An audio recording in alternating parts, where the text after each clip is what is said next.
The last part of the 2016 joint ESA-Roscosmos mission to Mars did not end well.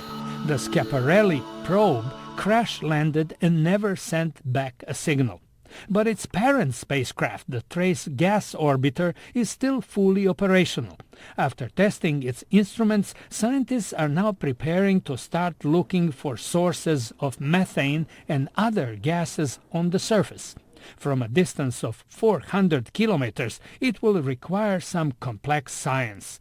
So it will be really a Sherlock Holmes work to try to put together a case for whether it's geological or biological activity that is responsible for the methane. It will also require some complex maneuvers.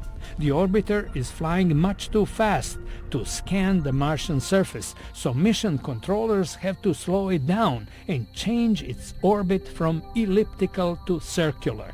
Trying to save on the thruster's fuel, scientists decided to use the ever-shifting Martian atmosphere to slow the orbiter. We have to take a lot of margin to be sure that even if we go through a moment where the atmosphere is more dense at the altitude where we are flying, we are still safe with the spacecraft. The orbiter should start sending its first measurements of Martian gases before the end of this year.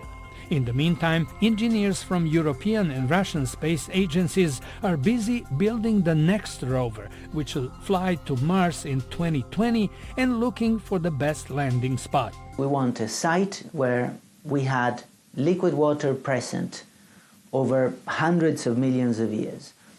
And we want this liquid water to be what we call low energy or slow flowing water, like on the canals in Amsterdam. Scientists hypothesized that conditions on the Martian surface billions of years ago were similar to the conditions on Earth when life started here. George Putic, VOA News, Washington.